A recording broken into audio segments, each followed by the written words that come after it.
Hello, everyone. As president of the Harvard Business School Club of Lebanon, it's my honor to welcome you today.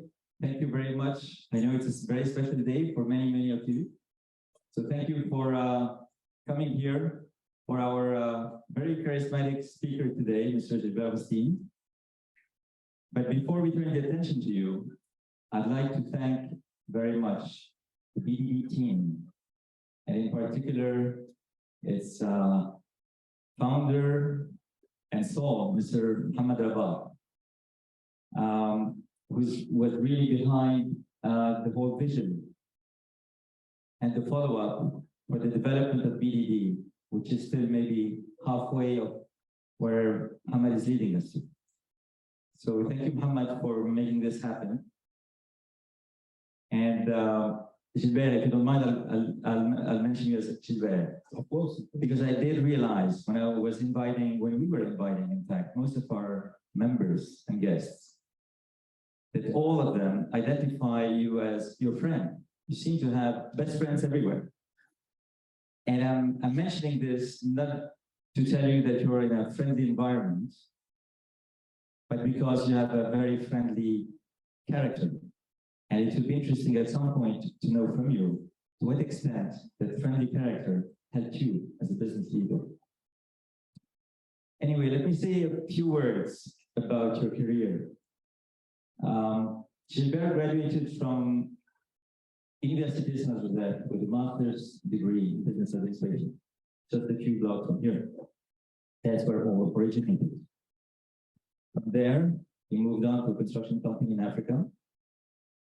And then you joined Jeju, where you've been climbing up the ranks on 5 continents, from Dubai to North America, to Europe, to Singapore, becoming the vice president for the overall organization in charge of 5 continents. And also, at the same time, in 2001, you joined Harvard Business School for an executive program, the EMP program, for those who are familiar. The program I definitely recommend. In 2014, you became the CEO for Firmenich, which is the largest company when it comes to fragrance and taste and flavors. You've been growing the business to about over $5 billion of sales, $1 billion EBITDA. And as if this was not enough, you spearheaded a merger with DSM, Dutch company, which is also specialized in nutrition and beauty products, to form an $11 billion entity. As if this was not enough, you're soon going to be the chairman for Sandoz, the Swiss pharmaceutical multinational. For reference, Sandoz and Ciba-Geigy are the 2 Swiss companies that merged to become Novartis. And today, or rather in February 2023, it was decided to spin off Sandoz, and the challenging task of running that company as a chairman is now yours, starting in a few months. Finally, you're also on the board of several multinationals like Danone and Four Seasons. Your 37-year career was, as I mentioned, over 5 continents, including small, relatively speaking, countries such as Singapore and Switzerland. And the analogy to Lebanon and West Gas is something you can obviously give us your insights. So thanks again for being here. We're going to have, after Mr. Ghostine's speech, we're going to have a Q&A session.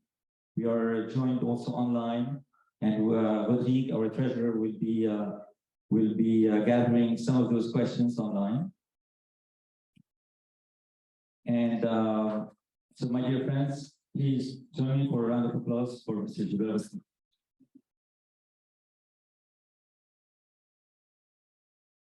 Thank you very much, Jean-Marc. Good afternoon, everyone. Delighted and thrilled to be with you this afternoon. Actually, I landed in Lebanon last night, And we've planned this one well with Jean-Marc, to be able to spend this afternoon and 2 hours with you this afternoon.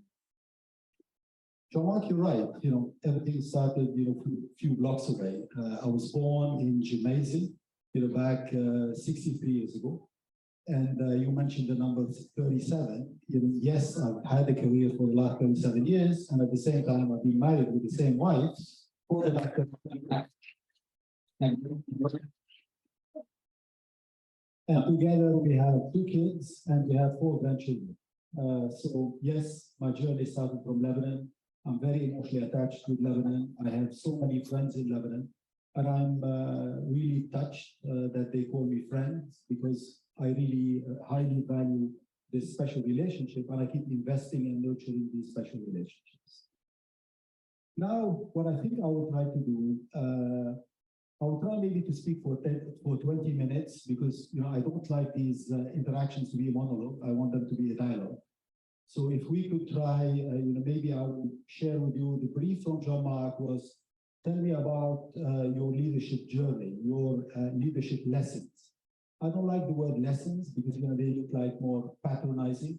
So I will share with you, a few learnings that I had throughout my career, and I will mainly fast forward into the future. I will share with you what I think the world will be in 2030 with all the changes that we see coming, and I will also tell you what, from my perspective, you need to check that your businesses are, so they are future ready. So that's the way I will spend the next 20 minutes before I can turn it over to you for questions. Leadership is the base of everything. Leadership is about choices. Leadership is about all the decisions that we make in our lives, and leadership will make sure that we stand out. Yes, I was blessed and fortunate that I had a career, spanning 37 years across 5 continents, worked for great companies, learned so much from so many outstanding colleagues. When people ask me, so if you want to put down the success of your career to one thing, what should it be? And if you ask me one thing, I would say I always surrounded myself by people better than me. And I'm always surprised, people will look at CEOs and say, okay, you guys walk on water and you are outstanding, etc. My answer will always be, I am as good as my team. You are as good as your team. You are as good as your people. If you surround yourself with the best people, you succeed. And this has been, one of the secret recipes that I use across all the continents, across all the companies that I worked for, throughout my career. And this works universally.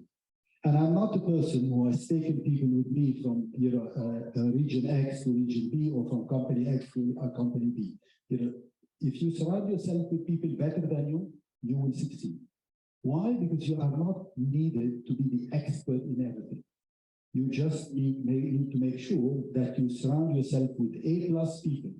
And when you get around the table, A+ people, you need to even work harder, because you need to move them very quickly from a team of stars, individual stars, to a star team. And the journey will be also, very hard. And that's why you will be as successful as your team. You know how to surround yourself with the best people, you will be very successful. I'll give you one example. When I moved from Diageo into Firmenich, lots of people were surprised. Okay, you are an FMCG person. You started your career as a marketeer. You moved into general management. Yes, you're on the 4 continents of the world, but you don't understand science. You are joining a science company. Firmenich is a company that received a Nobel Prize back in 1939. So to give you an idea of how much science is important. Yes, I realized that I had this gap. The person I recruited, to be my head of science is Professor Geneviève Berger. Professor Geneviève Berger had 3 PhDs. She used to be the head of R&D for Unilever. She used to sit on the board of AstraZeneca and on the board of RDT.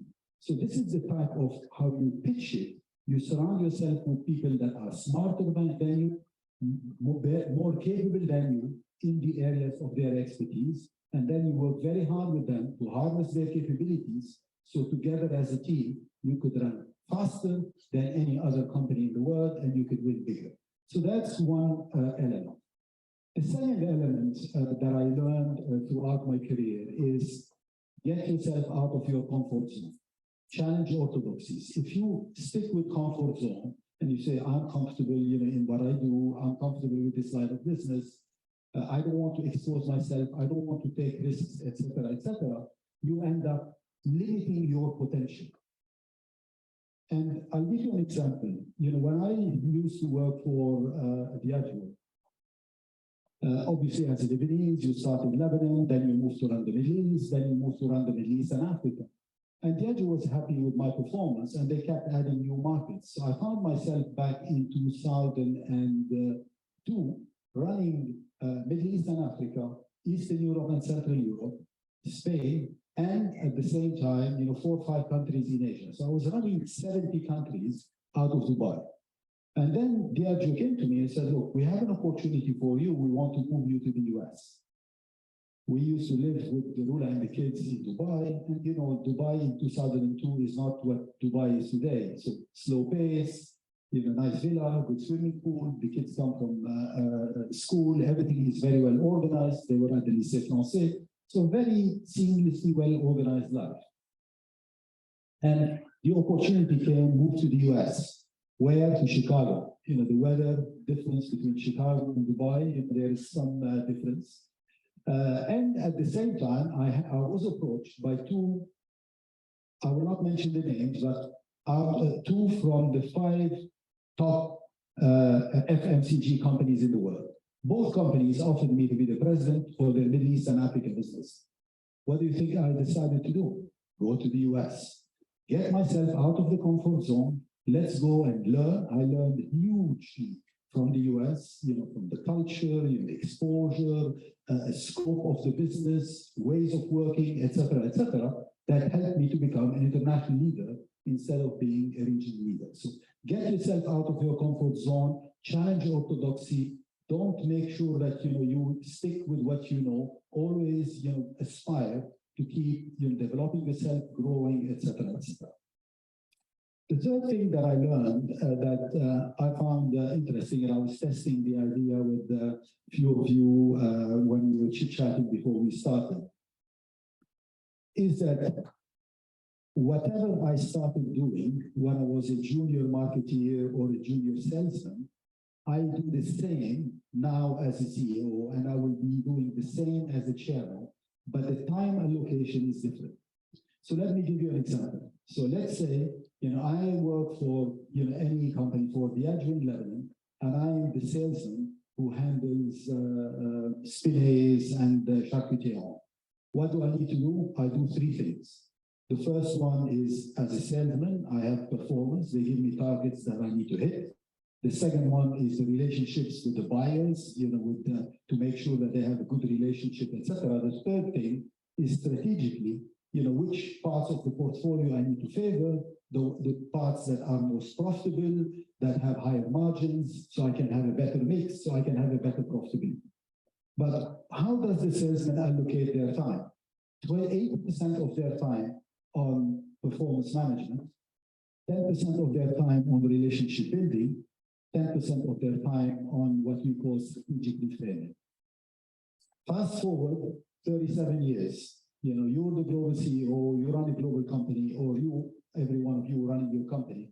How do you allocate your time? If you allocate your time the same way that the salesman allocates his time, then you have an issue. The way I allocate my time as a CEO of Firmenich for the last 9 years, 20% of my time is on performance management. 40% of my time is on strategic reframing. What are our options, our acquisitions, our consolidations, where do we need to make investments, what are the new consumer trends, etc., etc.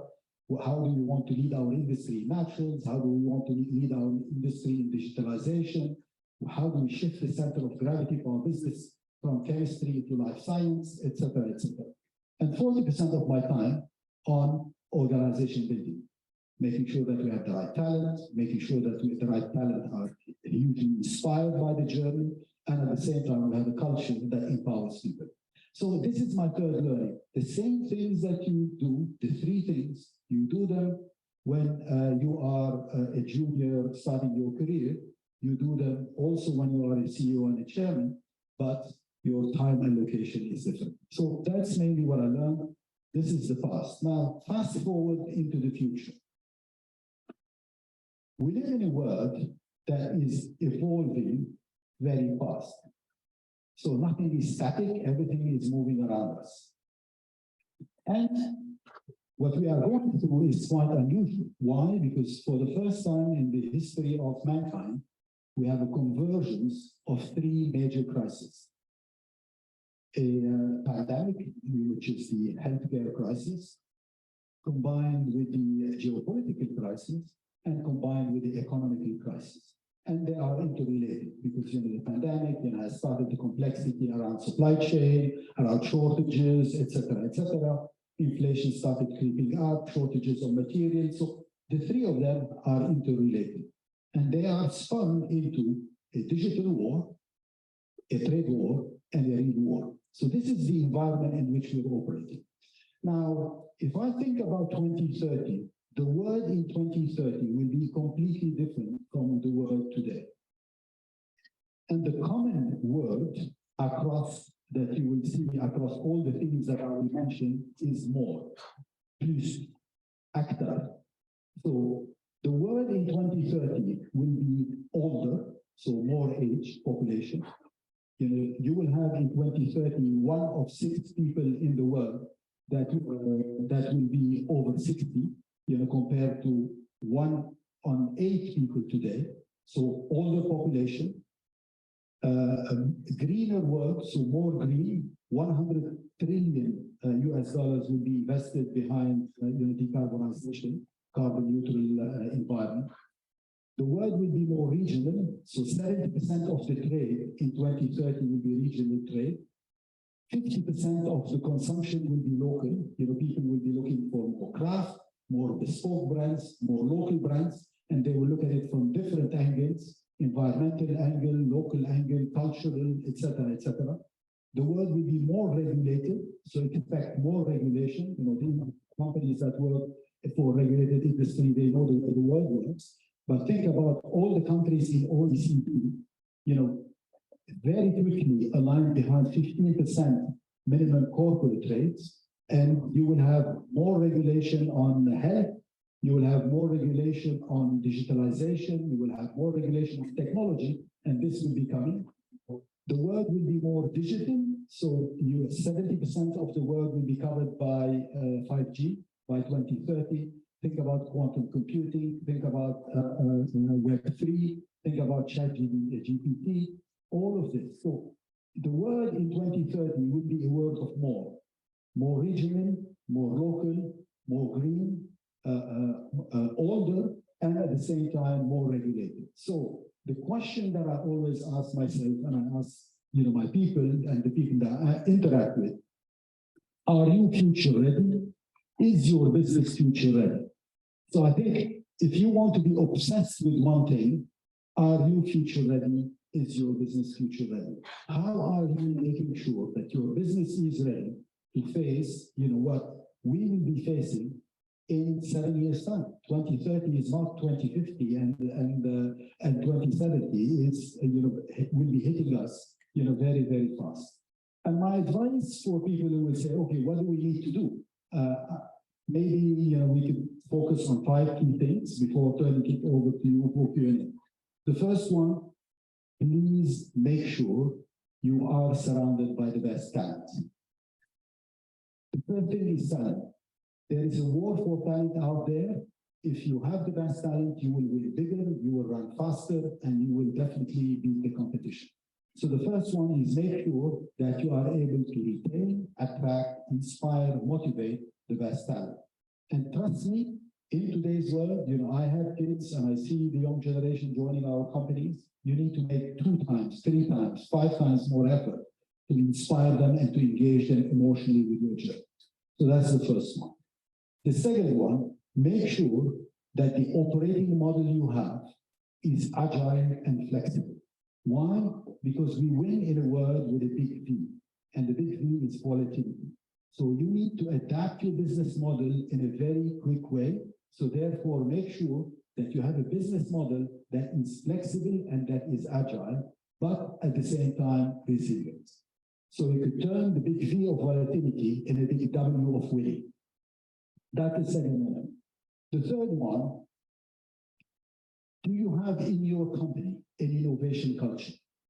Or are you stuck and living in the past? So if you are in your business, if you stimulated an innovation culture, then you would be able to leapfrog the competition, keep coming up with new business models, with new opportunities, with new technologies, understanding very well the new consumer insights, turning them into new consumption opportunities, and coming with solutions that will be relevant for your customers and for your consumers.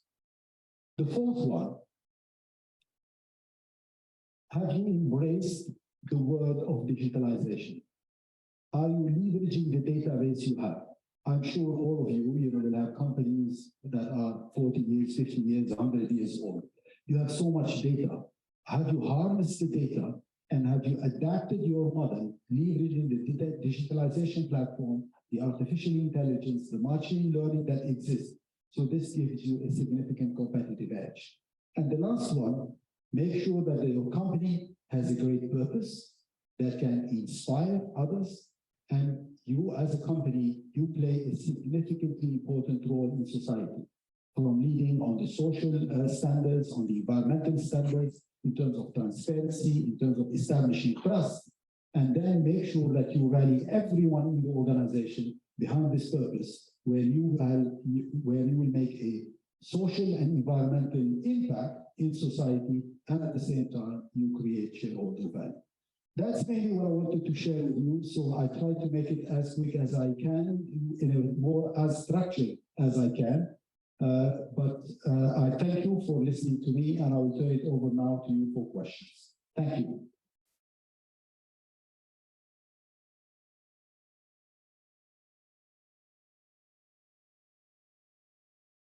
Thank you, Mr. Ghostine.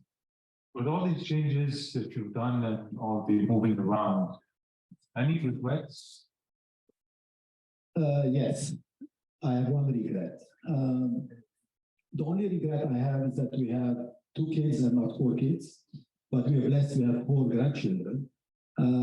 We changed, Rula and I, 21 houses in 37 years of marriage. So you can imagine how intense this was. And when you make a choice to have an international career, there are gives and takes. And the only thing I regret is not to have 4 kids. Yes.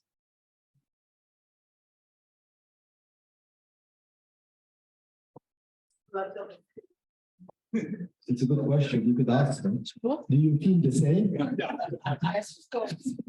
Sure. Yes, sir. Yeah, the question is that you are relying very much on predicting the future. Well, you all know that it is very difficult to predict the future. How do you do it? Sami, it's a very good question. Look, I don't pretend at all predicting the future. I think what you have to do as leaders is, and especially I work for a science company today, Firmenich is a science company. What you try to do, you try to anticipate new consumer trends. So I'll give you a few examples. 10 years ago, our scientists figured out that there will be a significant consumer trend about health. And therefore, they started investing upfront significantly behind coming with the most advanced sugar reduction technology. 3-4 years ago, we've announced this. Firmenich have a proprietary sugar reduction technology that can remove 100% of the sugar from the products while maintaining the same taste and the same mouthfeel. Now, post-COVID, everyone realized that if your immune system is weak, if you have excess weight, if you have diabetes, etc., so you are more vulnerable. And suddenly, we live in a world today where sugar became the next tobacco, and where sugar became public enemy number 1. So everyone is reducing sugar, etc. We have the technology to be able to service these customers. So it's not about predicting the future, it's trying as much as possible to lean in, listen to what consumers are telling you, and come with technology solutions that could deliver against these ambitions. So that's the conundrum.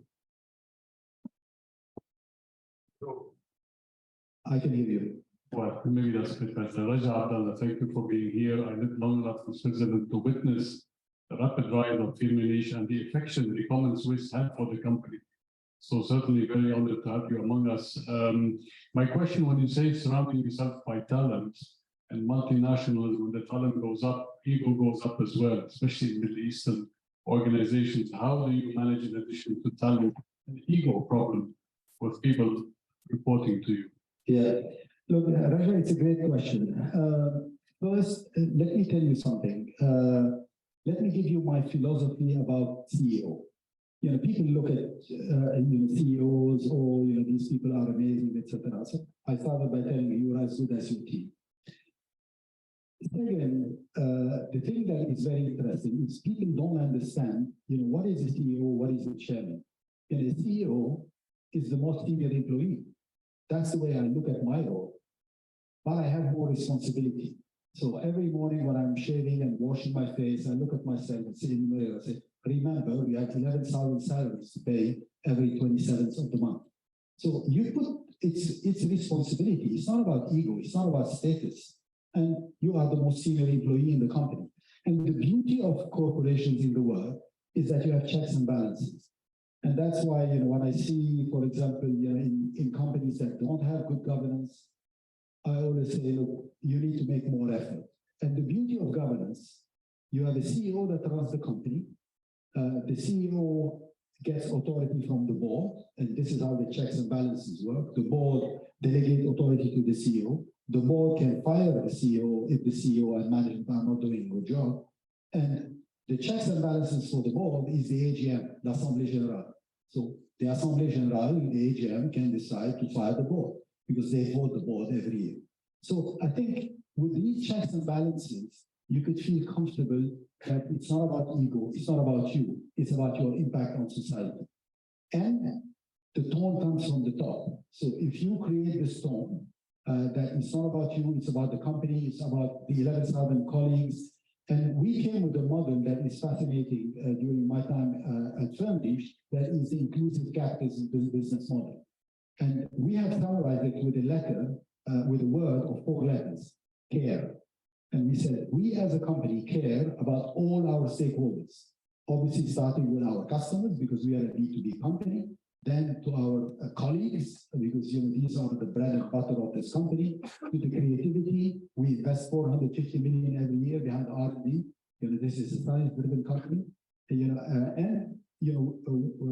For our communities, because we are who we are because of the impact that we have on the planet and at the same time in our community. So I think we have far more ego in our part of the world, and this is the part that I don't like. You don't have it in Switzerland, you don't have it in the West.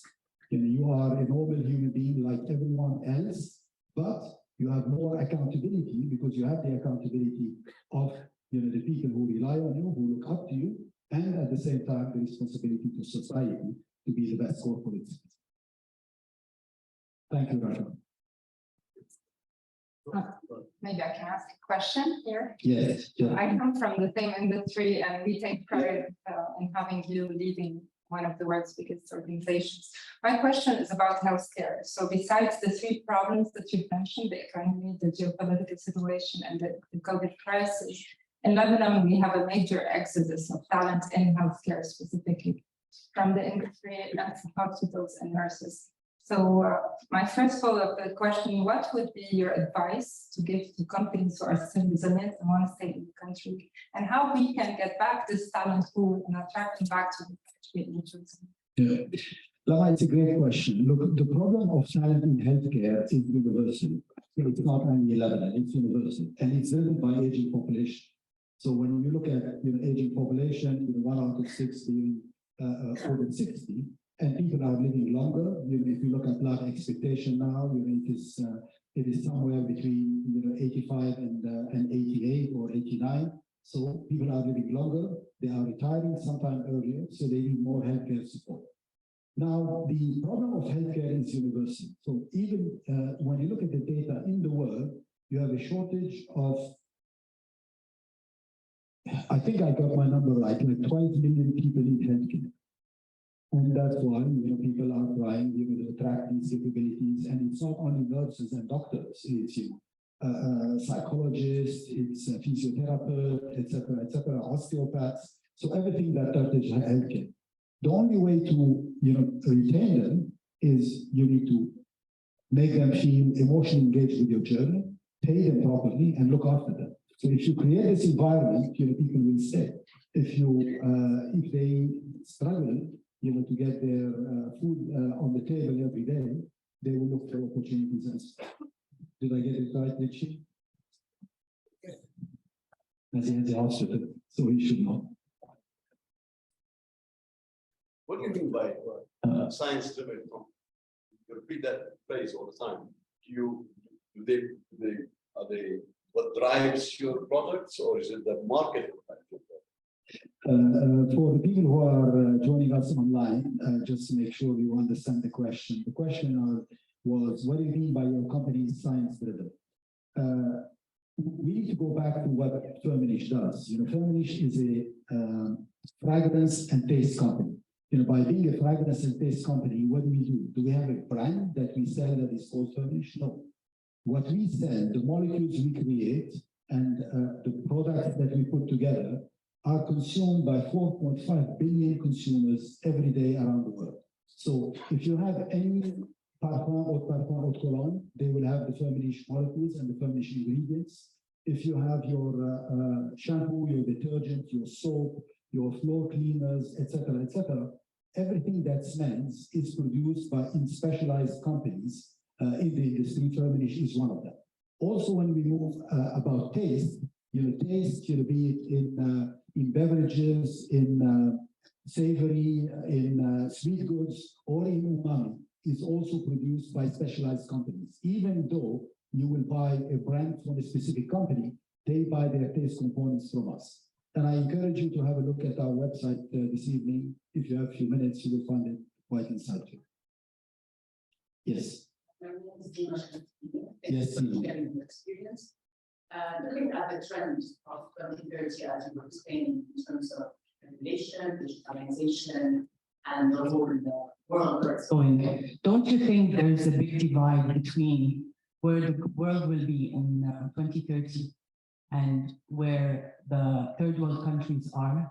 That's one question. The second is, how will the world bridge the gap in terms of economies of scale, poverty rate, poverty ratio, and the plus years you're discussing, the world will be more years. In Africa, they're a very young population. So the world by 2030, the huge divide, how will leaders address this issue? Look, it's you're right. You're putting your finger on the real issue. It is an issue. Now, yes, you have a younger population in Africa, but you have an aging population in China. So if you look at all the stats, people tell you that possibly, China by 2100, we will have 700 million people or 750 million people compared to 1.3 billion now. So, this is why you're looking at this aging population. Now, the two issues that you have in the world that needs to be figured out, one of them is around inequality. So they have and have not. And the second one is around climate. We have one planet, and are we taking all the decisions to make sure that we keep nurturing this planet in the right way? And there are lots of people working on this, to make sure that we get this balance right. It is driven by, when you look, for example, on the countries of OECD, aligning on a 15% minimum tax for corporations. This is one. I can predict that within 10 years, you'll have a minimum tax on people too. The same way. So, people who think they are evading taxes by staying in different locations, today with systems, with digitalization, it can move in one direction. But I'm someone that is coming from the school of solidarity and not assistance. So, lots of people say, yes, there is inequality, but we need to offer opportunities, but it's not about assistance. So there is a huge difference between solidarité and assistance. So that's the nuance where we need to be extremely careful. What was the question in the back? Yes. Bila Hamdan. Hi, My question is, you come from a mega company. Last month we had conference where we presented some 20 startups and SMEs. What would be your takeaway, knowing that we are living in a no state, no frame, no legal, no nothing in Lebanon? What will be your takeaway for all these startups and SMEs with so many gathering, so many Lebanese talents? Yeah, it's a great question. I think what I see what Muhammad has done here give me hope. I told them I was very intrigued. They gave me an address. They gave me an address and a link that my secretary couldn't find, so she was in panic. We tried to figure out, how to get there. And I was very impressed with our team. So these initiatives, from Muhammad and from others, give people hope. And when you look at the young generation, you have hope. All the ideas, all the change, all the transformation will come from the young generation. Yes, they can do it with startups. Let's hope in the context of Lebanon, and maybe this is the only comment that I will make about the political situation. Let's hope when they have the opportunity to vote, they will vote differently. Sorry, I'll make it just a quick comment here. In the presentation, I did mention that you're also the president of the Foundation for the Attractiveness of the Geneva. Any interest potentially in the future to have a look a little bit at this part of the world, with the attractiveness and the well-being? Let me give some context about the attractiveness of Geneva. It's true, and thank you very much for mentioning this. Rua and I have been living in Geneva for the last 9 years, and when I look at the 37 years of career and the 21 houses moves, this is the country in which we live the longest in the same place, which is a blessing. I love this city, like many people who live there, and at the same time, we think that the city has far more potential. And the whole idea about the Fondation pour l'Attractivité de Genève came out of COVID. During COVID, as you know, there was no playbook, so you need to figure out, how to run a company, keep the lights on, keep things moving, make sure that you can pay the 11,000 salaries at the end of every single month, etc., etc. So we've created two groups, one group of Francophone CEOs of global companies based in Geneva, another group of Anglophone CEOs. And I was, because of my roots and my Lebanese origins, part of the two groups. The conversation with the Francophone group evolved because, all of them are Swiss, Genevois. I'm the only person that is, Lebanese, but very attached to Switzerland and attached to Geneva. So the conversation evolved, and soon when we started being able to meet, not virtually, we started having conversation about the potential of the city, and the potential of the canton. And then we decided, okay, we have great ideas. All of us are international CEOs. We see what's happening in Singapore, we see what's happening in Israel, we see what's happening in Austria, in the US, in France, etc., etc. So can we bring these ideas, to help, lift the expectation about the attractiveness of the canton in Geneva? So that's how we formed this Fondation pour l'Attractivité de Genève. I was grateful to my colleagues that asked me to chair this foundation, but we work as a body, as a conseil de fondation, hand in hand, and we are working with the state. We are working with the businesses that exist in Geneva and the academic institutions to create an ecosystem that could bring Geneva to be one of the 10 most attractive cities in the world. So it's exciting, but if you have partners that are engaged, in the same emotional journey, then you can make a difference. Hi, Gilbert. Shakib Saab.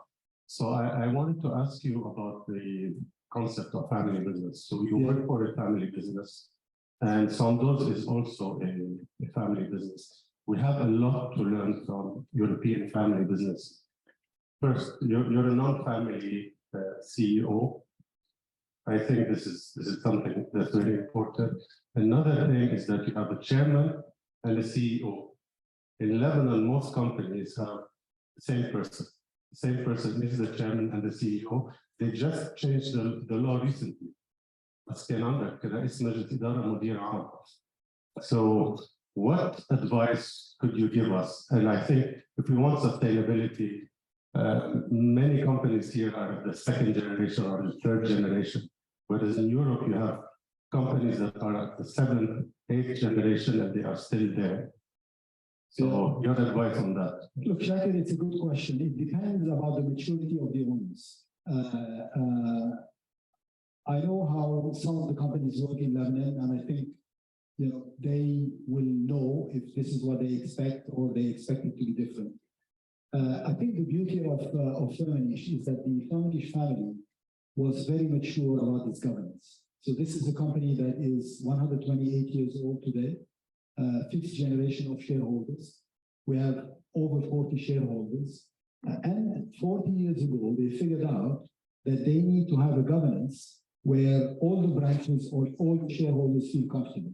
And what they have done, they decided that the governance they have will emulate the governance of publicly listed companies in Switzerland. So not a branch will say to the other branch, okay, so you're positioning this governance this way to favor your branch. So they have emulated the governance of publicly listed companies in Switzerland. So the governance of Firmenich today is the same like the governance of Nestlé. They've decided to have to split chairman from CEO, and even they had the maturity to be a minority on their board. So today, the Firmenich board has 9 members. Although the family owns 100% of the company, they have 4 members and we have 5 independents. And I'll give you one example without mentioning the name. So, this is why it goes back to maturity. So how mature are you as a family to do this? Now, if you ask our shareholders, why do you have 5 independents and you are only 4? Are you concerned? No, we're not concerned. This company became bigger. Internationally, we're available in 100 countries, 5 billion net revenue, over $1 billion profit. So there are capabilities that we don't have. So it's not like we pretend to know everything. And until you are 90, you're still running the company and making all the decisions. So they have evolved their thinking. And once, and I'll share with you this example, there was a discussion around the board table, around a very important topic. And the discussion was led by the independents. The shareholders were listening. And then one of the independents looked at the shareholders and looked at one specific person of the shareholders and said to him, you guys understand this industry inside out, you are the most knowledgeable, what do you think about this? You know what the shareholders said? The shareholders' answer was, look, thank you for saying that, we understand the industry inside out, etc., etc. The only reason that we sit around the table is because of our DNA. So we enjoy having this strategic conversation because together we could make the right choice for the company going forward. So it's the level of maturity and what you want to achieve. And that's why when you look at the West, the way it works, it is governed very clearly by age, so in a way that you hand over and pass on. So I was lucky in my career that I got all the markets right in my career. So I was president of Middle East and Africa when I was 37. I was on the global executive committee of Diageo when I was 46. I was a CEO at 54, and now I'm becoming a chairman at 63. But in Europe, you could look at the bylaws. At 70, you can't even sit on a board. So when you get to 70, you have to step down from the board because on the governance, you have to step down. And not you have to step down because you don't have knowledge. You have great knowledge, but you need to make space for the new generation. So you have new ideation, new ideas, etc., etc.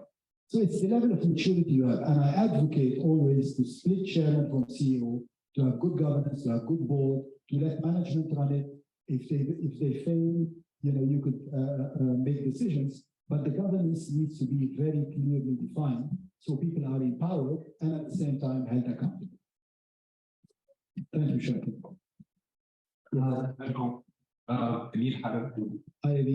You touched on a very important point about a CEO is as good as the team around them.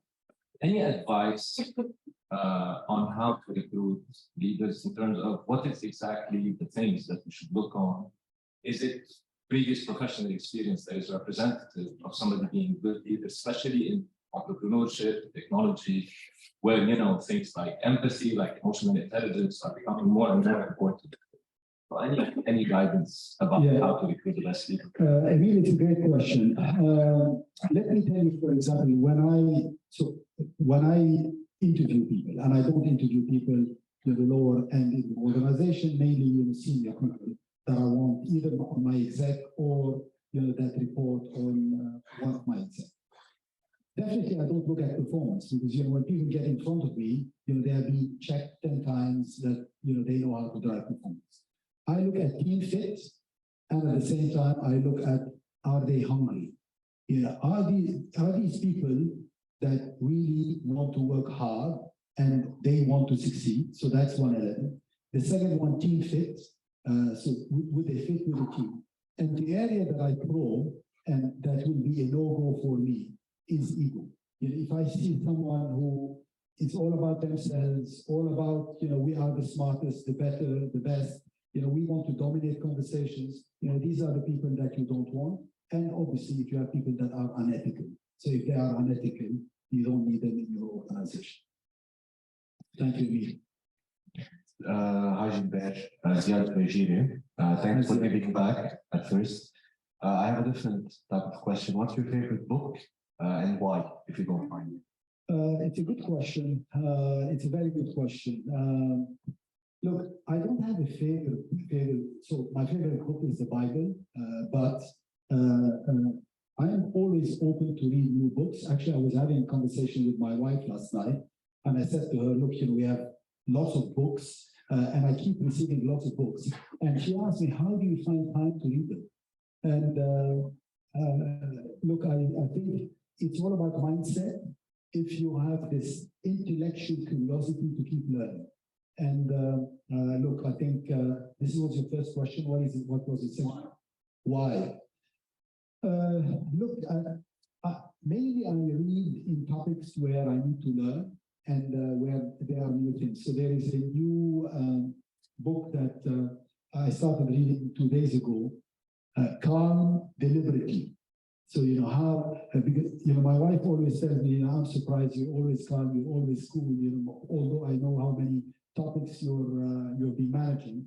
So I received this book that some McKinsey consultants have written, and I was very curious to start reading the book. And so it's all about intellectual curiosity. And I think one of the key components is you die the day you will stop learning. And you could learn from everyone. Now I'm learning from you because I know what you have on your head. And one of the reasons why I give these conferences on a regular basis, on the 17th of April, I'm giving a conference to the MBAs of Wharton. I'm giving one to the MBAs of INSEAD early May. So the one reason, not only because I see it as a social and moral obligation to share the learning, but at the same time, I see what you have on your mind. What are your subjects that are important for you and you are worried about. So it gets me closer to the real world that sometimes we might feel disconnected from. Hi, Gilbert. First, thank you, Rona, for sharing with us. We appreciate it. 2 questions. The first one is a very simple one. Where is the best executive education program that teaches CEOs how to have a relationship with the board? Because it's a very difficult relationship with the CEO chairman. Everybody teaches us how to manage down. Nobody teaches us how to manage up. And second question has to do with AI. We just saw what Italy did, and ChatGPT and so on. How do you see as 2 scientific megalodons? I mean, AI is going to play a big role in the future. And how do you see the nefarious versus the good side? Good. Look, 2 great questions. The first one, look, all the business schools in the world, they have these programs about boards and governance. I think what you could learn from them is governance, because governance is very important and all of them do a good job on this one. I think the biggest learning with the board is for a CEO, is you need to shift very quickly from enduring the board to enjoying the board. So the CEOs that will tell you, oh my God, I have my board every quarter, or I'm waiting, it's 2 to 3 days that they leave. These are the CEOs that will struggle with their boards. And this is why my counsel always is shift very quickly from enduring the board to enjoying the board. Why do you need to enjoy the board? And I love meeting with my board directors, and I hope that the CEO of Sandoz will feel the same with the Sandoz board in the future. I know he will, because he's extremely smart, and we're very lucky to have him. The thing is, these CEO roles are very lonely. These are lonely jobs, and at the top, it's lonely. So, and you make like 100 decisions every day, every night when I'm driving back home. I think, did I make this right decision? And is this the right decision? And you always think about the interest of the entity and the community, and not the interest of one single individual. So very lonely jobs. And this is why, the smart CEOs have great relationship with the chairman and with the board that they use as a founding board. Now, moving into technologies and the future. Look, we live in a world that is in constant evolution. And I'll give you a small example. I still remember, actually, it's my generation, and some of you are far younger than me. Our generation started at home with no TV, to black and white TV, to color TV, to flat screens, to now I look at my kids, they don't even watch TV anymore. So I think we live in a world that is in constant evolution. When Dula and I used to live in Africa, to call home, to call our parents, was a nightmare. Do you have phone? You don't have phone. And, we were calling, we spent hours, calling our parents. And then when the phone rings, they are not home. So it was horrible. And look at now with our kids, with our grandchildren, FaceTimes, WhatsApps, videos, etc. So the world is smaller. I think technology brought a lot to the world. Internet, access to information, created a democratic way of making sure that opportunities are equal. I remember, I studied here at the USG. If I wanted access to information, we used to go to the library. You go down to the library, you take a ticket, so you have a number. You queue. When your time arrives, you go and check for the encyclopedia or the book that you want. When you got this book, you turn it on the back. This book has been printed 5 or 10 years ago. So information that we were so excited about was already obsolete. Today, everyone around the world that has access to internet have access to the same information. So technology and internet is hugely beneficial. Now, with ChatGPT, you have concerns. And I think I trust humanity, I trust human beings. I think 20 years ago, when we started having these conversations about genome and gene editing, etc., what did the international community do, led by the US? Moratorium 2 years. They did a moratorium for 2 years. They set up some norms, and then they are on again. With ChatGPT, yes, now we see 1,100 people signed for a moratorium of 6 months. Yes, they need to do it because this needs to be regulated. But the impact on society, will be huge, and the impact of ChatGPT, will be very favorable for SMIs, for small and medium enterprises. Why? Because it will help them with access, tools, technologies, knowledge that global companies have today. So I think we have to trust this is why I was telling you, fast forward 2030, the world will be more regulated, and the world will be even more regulated from a technology point of view. Look what's happening with TikTok now in the US, etc. Now, it may be part of a bigger geopolitical game, but the world will be more regulated. And the thing is that technology is faster than regulators, because regulators is an old system that is playing catch up and is finding it hard to play catch up. Thank you. Gilbert, I have a question. You said as a CEO, you're actually the employee with the biggest responsibilities, and I share that with you. And I go out of my way to have our employees, get their salaries, get their bonus, to grow the company. I don't know if it's something that I'm failing to do, because no matter what I do, I always feel that they're in it for themselves only and not the overall company. So maybe I'm not communicating enough with them, or maybe I need to discipline myself differently. But how do you do it? I mean, you carry the weight of the company, and are you able to communicate this to your team, and do you feel they share this with you, or you just have to accept it that you carry the burden and you live with it? Yeah, look, I think you're asking a good question. we are not in a world where we want to clone others. So I think I value diversity. I value diversity of views. So you have people that see the world differently, and don't believe in what you're doing. So if they are not, if you are, and I put more responsibility on you. So it is your responsibility to engage all your colleagues emotionally with your journey. If you are not doing this, so it's your responsibility, not their responsibility. You need to work harder. So we look at it in this part of the world like, okay, so they are not listening, they are not getting it. You need to calibrate your message to be able to inspire everyone, and you need to keep working harder to make sure you achieve it. And it's not easy. If it was easy, someone else could have done it. Ziad Mullah, thank you very much for a great conversation, very interesting and very insightful. I have a different type of question. First, do you consider yourself you succeeded in your life? Two, what is your definition for success, please? Thank you. Ziad, it's a great question. Look, my definition of success is very broad and very broad. So I will start, are you fulfilled with your family? Do you have enough friends? Do you have fun? Do you have activities? It's how big is your contribution back to society? I can tell you, for example, Rula and I set up a scholarship fund at UASG some 7-8 years ago. We give between 40 and 50 scholarships every year. This brings so much fulfillment to us, more than the business challenges. So I think your definition of success is very broad. Unfortunately, sometimes in this part of the world, definition of success is financial success. That's not the way we look at it. This is it's far broader than this. And at the same time, your reputation. Do you have the right reputation? Are you respected in society? Are you making a difference to society? What's your legacy? Your legacy will never be your bank account. Your legacy will be your impact on others.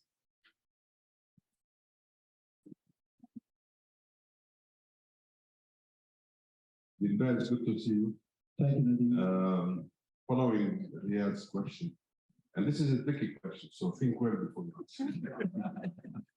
How much of your success can be credited to Rona? Well, Nadeem, this is a great question. I don't think it's a tricky one, and it's very easy to answer. Because you know what I wanted to do here? If it was the tricky questions, I hand them to Jean-Marc, who could manage them. Let me tell you something that is quite interesting. And you could ask my friends, because I studied in Sacré-Cœur, I studied in Molasal and UASG, so everyone knows that I was an average student. Average student might be, exactly. So a few years ago, I was invited by UASG, they wanted to give me an award. And I called my mom. I said, Mom, you should feel very proud of me because, I'm going, UASG has invited me to give me an award because I'm graduated from the university. I have a great career. And she said to me, what are you going to tell them? I said, I can tell you, all my classmates will be laughing. She said, why? They know that I was an average student. My interest, I was spending more time in the cafeteria than in the classroom. So when I went there, and all my classmates were there, I love them, we had a great relationship, and we stayed connected. And I started by telling them, let me tell you the story, because all of them will be surprised. They will say, look, how come you are successful? And I told them, let me tell you what I've done.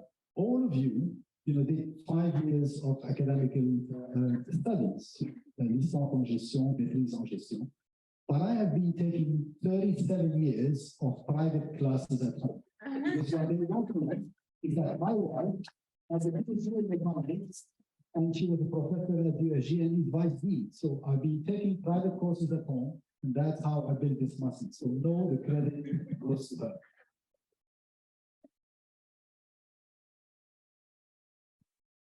Yes, sir. Question. Thank you very much. For the last many years, we've been used to a world whereby the US was the main superpower, the US and its US dollar. Now with China and things that are happening with Russia and the BRICS, we fear the new world order will be somebody else being there. So how do you see the impact on international businesses, especially the ones in the US and in Europe?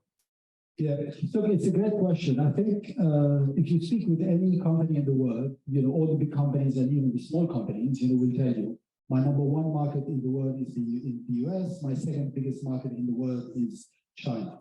The beauty of businesses is that we're not in politics. And what we focus, every company will come with their own laws and regulations, and we abide in the laws and regulations of the country. And we make sure that we have a presence in every one of these economies to be able to make a difference within our industry and in society. So yes, there are some geopolitical tension, but you will try to manage these geopolitical tensions by staying out of them and by servicing your market properly. And this is why when I was talking about 2030, you should think about more regionalization of businesses. And if you look at the investments that are going also post-COVID, not only driven by the geopolitical challenges, mainly by COVID, the world realized that you can't outsource your need to one country, one continent on one part of the world. And all the countries today, all the countries in the world are looking at essential industries and being self-sufficient in pharma, in food, et cetera, because they realize that some things, and they do this for several reasons. One of them is environmental footprint. The second one is to make sure that they can look after their population. The world was very surprised that there is only one company that produces vitamins in Europe, in the West. There is only one company that produces antibiotics in Europe today. So all of this, will get adjusted. Yes. Gilbert, you mentioned that by law you cannot remain chairman past the age of 70. You mentioned your age a few times, so that means another 7 years. And we have a high chance of having presidential elections again in 7 years. Lebanon, seriously, would you consider coming back for a top political position? Raja, it's a great question. Look, I love Lebanon. It's not that I will be coming back. I never left. It's true that we've been living 37 years abroad, but we've always been connected, with Lebanon. We've never. I don't consider myself part of diaspora. I consider myself, as a true Lebanese with real roots here. Now, would I consider politics? The short answer is no. I'm not interested in politics.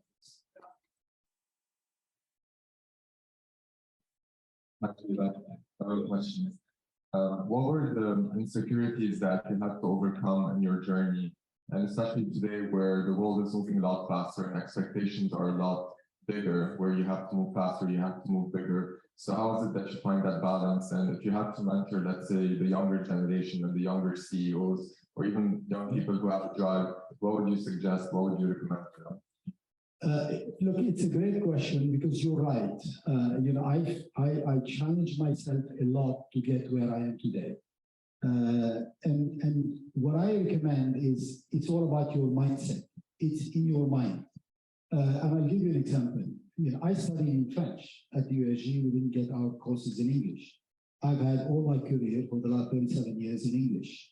So at the beginning, I was extremely uncomfortable doing public speaking in English. Why? Because the way it works. You think in French, you get a question in English, you translate it in French in your mind, you prepare your answer in French, and by the time you are prepared to answer, someone else answers. It was so frustrating for me when we used to have conferences at the beginning of my Diageo days. I was never be able to raise my hand to answer a question because I would be going through this translation process in my mind, and I was never, ready.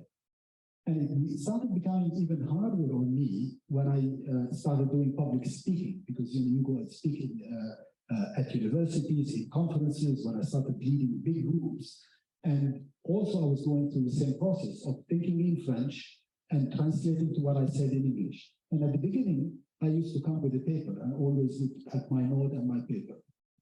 And I had a fear, and my internal fear that I managed to overcome. And the internal fear was, what if you forget the word in English? And actually, I took a speech consultant, and I had an amazing lady. Her name was Jane Upton. And Jane told me, she said, look, do you think you need this paper? I said, yeah, it's support. If I forget the word, I get embarrassed. I said to him, look, first, you speak 3 languages. I'm sure that part of your group, none of them speaks 2 languages. So you already have an edge. Second, if you forget a word in English, and if you mention it in French, so everyone will understand the sentence. And in the contrary, people will look at it as exotic. So it was in my mind. So this is why I say it's all about mindset. Keep working on yourself. Yes, you will have fears, but you have to figure out a way to overcome these fears. And you could see me now. I came, I stood in front of you. I spoke, without supporting documents, without looking at the screen, in a language that is my 3rd language. So you will have to work hard to overcome these fears and these insecurities. When I went to the US, lots of people were saying, oh my God, you're Lebanese, you're going to the US, period, backlash, how do they perceive Arabs, etc., etc. So, but all of this is surround sound that you will need to switch off and focus on what you're good at. We're going to take maybe a question on the thing online. Yes. We have a question from Lena Shahab. Yes. From the Family Business Network, Yeah. And her question is about how was the merge process with DSM taking the Firmenich family business to from a privately owned business to a publicly traded company, knowing that family businesses have long-term performance indicators while publicly companies, they have a short-term targets. Yeah, look, I think this is a very good question from Lena. The merger is going very well. And if I step back and say, what are the reasons why we have merged? We have looked at similarities. Both companies are passionate about science. Firmenich is passionate about science. I spoke about the Nobel Prize. We were recognized over the last 2 years of being one of the 100 most innovative companies in the world. And by LexisNexis in this group, we have pharma companies, the Google, the Microsoft, the Apple of this world, and only 2 FMCG companies, Nestle and P&G. So it gives you an idea where we are.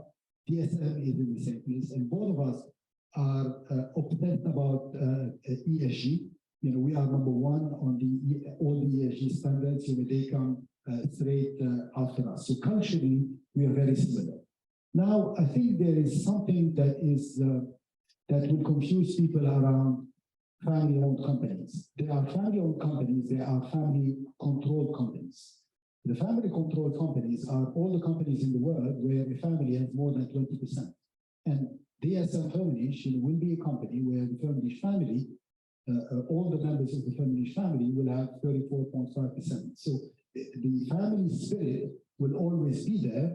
But what we are doing, we are creating together by merging with DSM, the industry leader in beauty, in well-being, and in nutrition, 3 consumer trends that are significantly important for the future. So that gives a high level of comfort for our shareholders to go into this journey. And this is how, for them, it's more perennity for the enterprise. A company that is 128 years old, by doing this merger and by doing this partnership, they give it even more perennity for the future.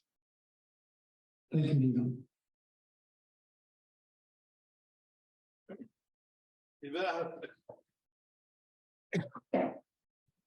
My question is, you worked in a company that was big on science for 10 years. Now, we know that the future will be science-driven. It already is. What is preventing us in this part of the world in making breakthroughs in science? And is the transfer of technology that they speak about a myth, in your opinion? Yeah, look, I think there is nothing holding us back in this part of the world to be a science-driven continent or a science-driven region. Now, the only difference is, do you believe in long-term? Most of the culture in this part of the world is a trading culture where people are looking at immediate returns. So if I look at the 450 million I invest every year behind R&D at Firmenich, do they yield the return in the same year? No. Do they yield the return next year, the year after? No. These are returns that you get, several years down the road.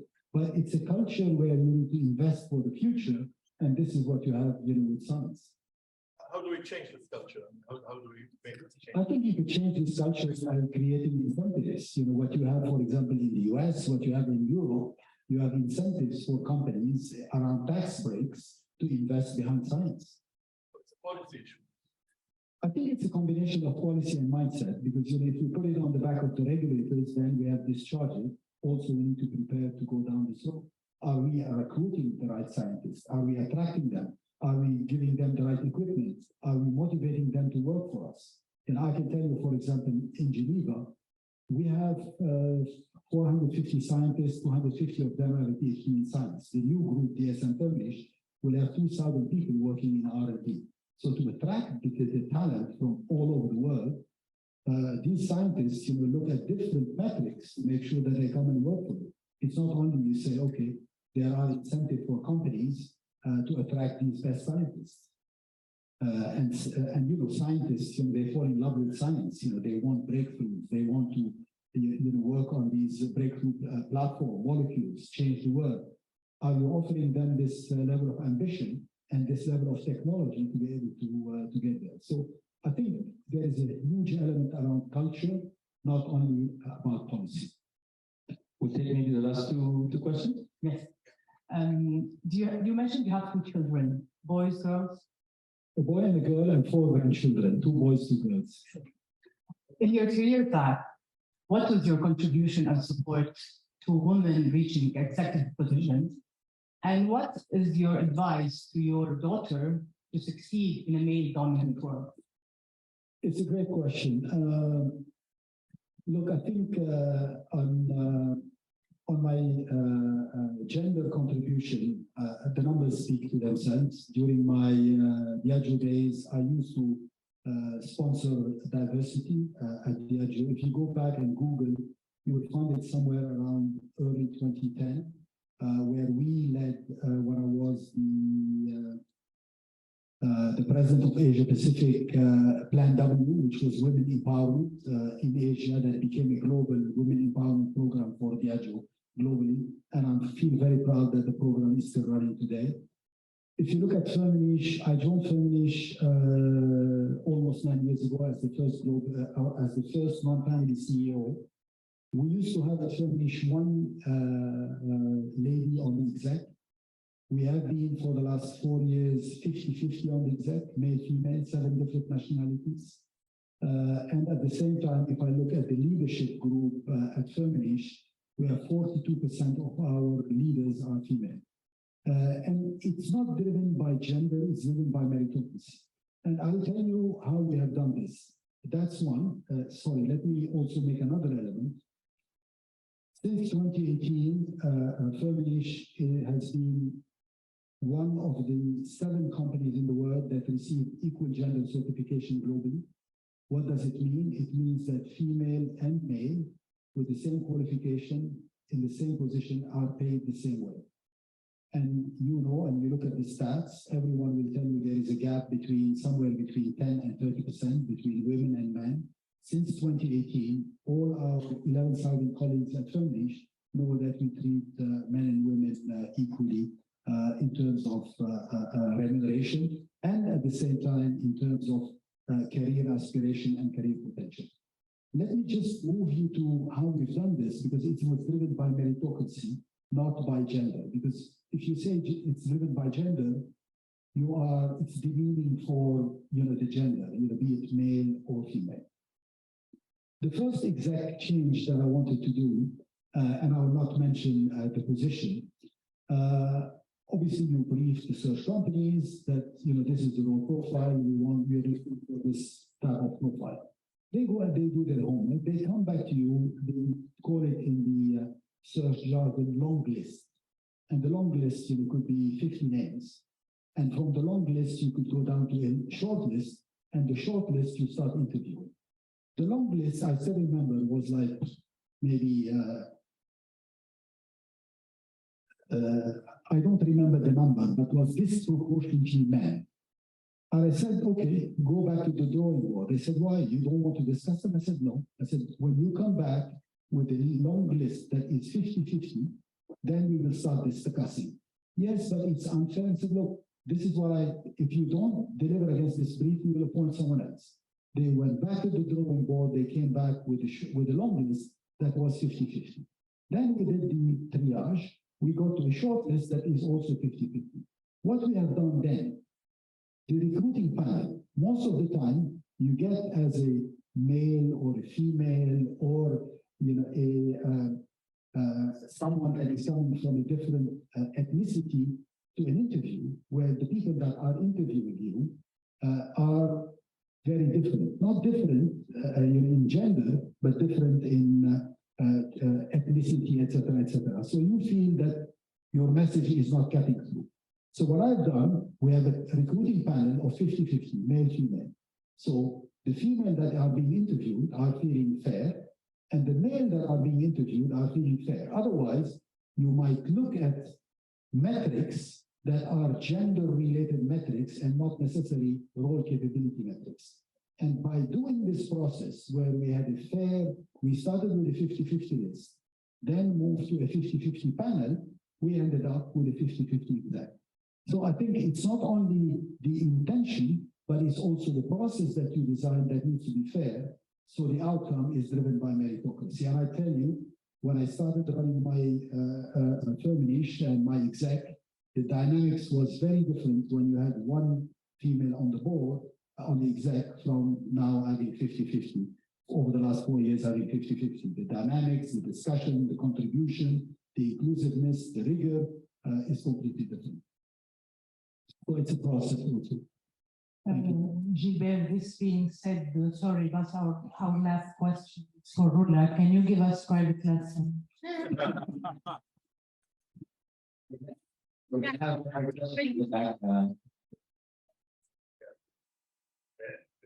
Speaking. Yes, thank you for being here.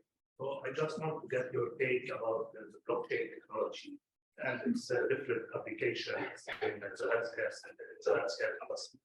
And how do you see this technology will shape the future of the industry in the last few years? Your question was on blockchain, so I'm just repeating this so the people who are dialing online to be respectful because they didn't hear you. Look, I think blockchain overall drives transparency, drives traceability. That is very important. So traceability and transparency will be very important in the future. Now, blockchain will be one of the key components that in any industry, not only healthcare, also, I can look at the food industry and the biodiversity industry, all of these industries, blockchain will play a critical role. Yeah, just before we close, let me ask you the last question about the pharmaceutical industry. Yeah. Originally, you had Sandoz, they realized that in the best interest of the companies and the expectation was that with the merger, that would lead to a better entity, which is Novartis. Today, Sandoz is being spun out from Novartis. It's stabilizing in generics. Where is the future? How do you see it? And secondly, we're going to Lebanon, and the tough times this country is going through in the Lebanese industry. We have pharmaceutical industry, we have a strong pharmaceutical sector. Any potential interest for a company like Sandoz in countries such as Lebanon? Look, let me answer the second one, it's easier, and then I'll move to the first one. I have huge respect and admiration for the Lebanese industrials. This is an industry that has been extremely resilient.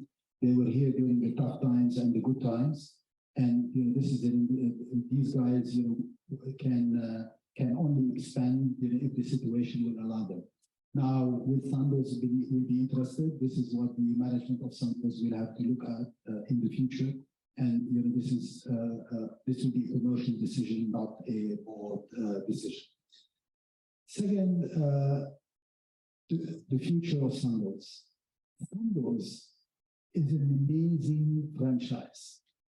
This is a brand that has had a significant impact on healthcare since 1886. the family is very committed to shaping healthcare. Now, Novartis has made a decision back in August last year, if the shareholders of Novartis, will vote for this decision when they will have an AGM, they have decided that they want to spin this business. I am very excited about Sandoz.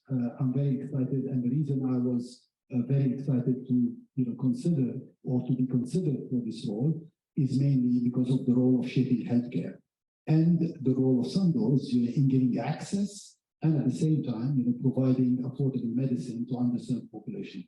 So there is a huge social role here to play, and we were all tested during the pandemic, and we knew how important is healthcare for the well-being of people. So I'm excited about this new journey, and the brand franchise is extremely credible, and I'm very confident about the future.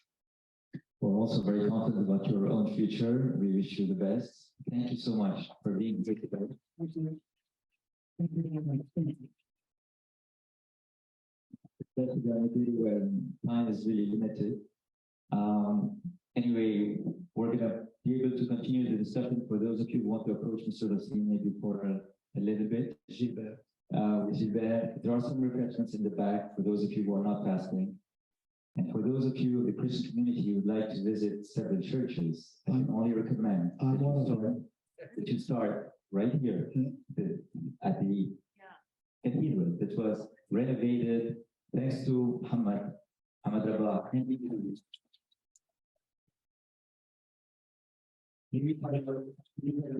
a really nice cathedral, and we really need more initiatives like these in Lebanon. Thank you so much again. Thank you.